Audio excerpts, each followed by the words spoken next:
Assalamualaikum warahmatullahi wabarakatuh. Perkenalkan, kami dari kelompok 3 akan mempresentasikan materi tentang transkripsi.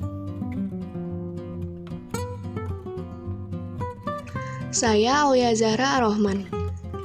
Saya Christian Tobi Manurung. Saya Gisela Kirana Larasati. Saya Aidi Rizky Fadila. Nama saya Jonathan Mariano Purba. Saya Naswa Lievitri. Saya Tiariswa Demika. Perkenalkan, nama saya Yudhistira Ardiansyah. Saya Yulia Anggraini. Apa itu protein? Protein merupakan molekul rumit yang membantu tubuh menjalankan fungsinya secara optimal. Lalu apa sih fungsi dari protein itu? Fungsinya yaitu sebagai sumber energi, sebagai transportasi zat, mendukung atau berperan dalam kekebalan tubuh, menghasilkan enzim dan hormon untuk menjaga fungsi sel dan memperbaiki sel. Itulah mengapa tubuh kita sangat membutuhkan protein.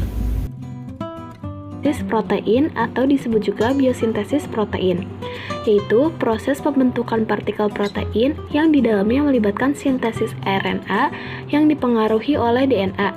Dalam proses sintesis protein, molekul DNA yang menjadi sumber pengkodaan asam nukleat untuk menjadi asam amino. Lalu sintesis protein terbagi menjadi dua tahapan, yaitu tahapan transkripsi dan translasi. Nah, hari ini kami akan membahas tahapan transkripsi. Apa itu transkripsi? Transkripsi merupakan pembuatan RNA, terutama mRNA, dengan menyalin sebagian berkas DNA oleh enzim RNA polimerase. Proses transkripsi menghasilkan langkah awal sintesis protein. Transkripsi merupakan bagian dari rangkaian ekspresi genetik. Lalu, di manakah terjadinya tahapan transkripsi? Tahapan transkripsi terjadi di dalam inti sel, yaitu nukleus, sama dengan DNA yang terjadi di nukleus. Sedangkan proses pembentukan protein terjadi di ribosom. Karena letak nukleus dan ribosom berjauhan, maka dibutuhkan RNA polimerase untuk datang ke DNA, yang dimana akan menjadi tahapan proses transkripsi. Ya, 3 tahapan transkripsi.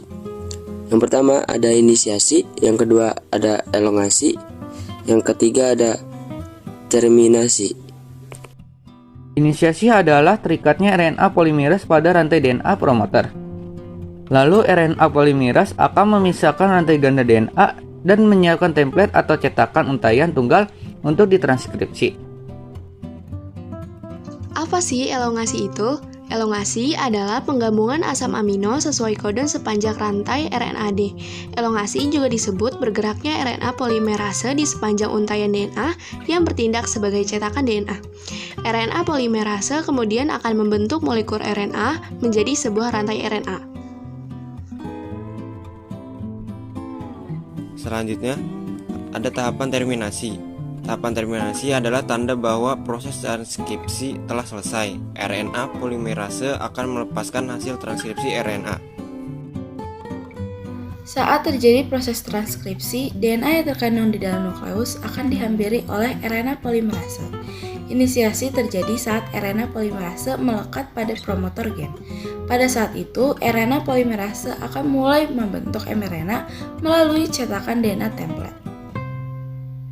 Poin yang harus diingat dalam proses transkripsi adalah adenin pada DNA akan berpasangan dengan urasil pada mRNA.